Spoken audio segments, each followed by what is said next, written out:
Chapter 17. 2 days later, Wolfwind left Skorgel Harbour and turned northeast for Scandia. Slagor and his men remained behind, facing the task of making temporary repairs to their ship before limping back to their home port. The ship was too badly damaged to continue west for the raiding season. Slagor's decision to leave port early was proving to be a costly one. The wind, which for weeks had blown out to the north, now shifted to the west, allowing the Scandians to set the big mainsail. Wolfwind surged easily over the grey sea, her wake stretching behind her. The motion was exhilarating and liberating as the kilometres reeled off under her keel, and the spirits of the crew lifted as they came closer to their homeland. Only Will and Evelyn failed to share in the general lightening of mood. Skorgel had been a miserable place, barren and unfriendly. But at least the months there had postponed the time when they might be separated. They knew they were to be sold as slaves in Hallisholm, and there was every chance they would go to different masters.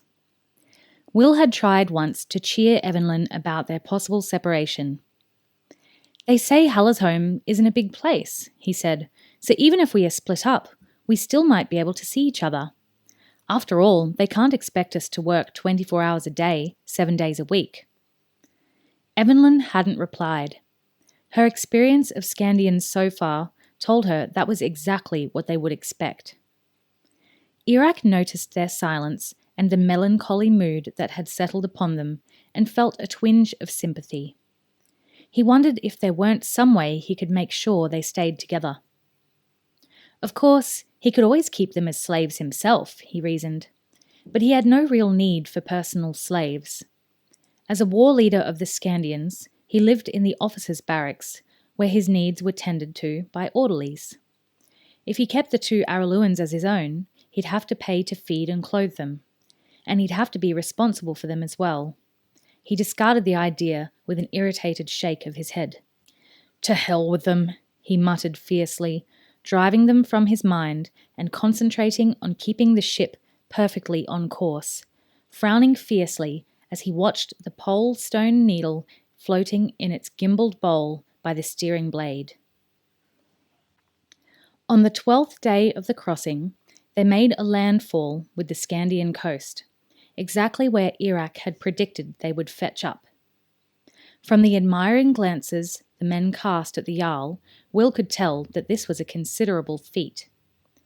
Throughout the following days, they edged closer to the shore until Will and Evelyn could make out more detail. High cliffs and snow-covered mountains seemed to be the dominant features of Scandia. "He's caught Loka's current perfectly," Svengel told them as he prepared to climb to the lookout position on the mast's cross tree. The cheerful second-in-command had developed a certain fondness for Will and Evelyn. He knew their lives would be hard and pitiless as slaves, and he tried to compensate with a few friendly words whenever possible.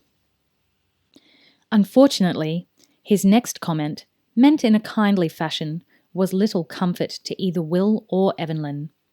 "Ah, well," he said, seizing hold of a halyard to haul himself to the top of the mast, "we should reach home in 2 or 3 hours." As it turned out, he was mistaken. The wolf ship, finally under oars again, ghosted through the thick fog that shrouded the Hallisholm harbour mouth barely an hour and a quarter later. Will and Evelyn stood silently in the waist of the ship as the town of Hallisholm loomed out of the fog. It was not a large place. Nestled at the foot of towering pine-clad mountains, Hallisholm consisted of perhaps 50 buildings, all of them single-story and all, apparently, built from pine logs and roofed with a mixture of thatch and turf. The buildings huddled around the edge of the harbour, where a dozen or more wolf ships were moored at jetties or drawn up on the land, canted on their sides as men worked on the hulls, fighting a never-ending battle against the attacks of the marine parasites that constantly ate away at the wooden planks. Smoke curled up from most of the chimneys, and the cold air was redolent with the heady smell of burning pine logs. The principal building, Ragnak's Great Hall, was built from the same logs as the rest of the houses in the town. But it was larger, longer, and wider, and with a pitched roof that let it tower above its neighbours. It stood in the centre of the town, dominating the scene, surrounded by a dry ditch and a stockade. More pine logs, Will noticed. Pine was obviously the most common building material available in Scandia. A long, wide road led up to the gateway in the stockade from the main quay. Gazing at the town across the glass-smooth water of the harbour, Will thought that, in another time and under other conditions, he would probably find the neatly ordered houses with the massive, snow-covered mountains towering behind them to be quite beautiful.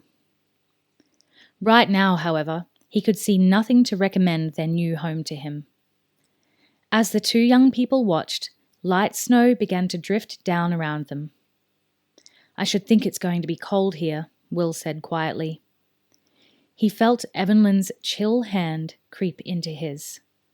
He squeezed it gently, hoping to give her a sense of encouragement, a sense that was totally foreign to the way he himself was feeling at the moment.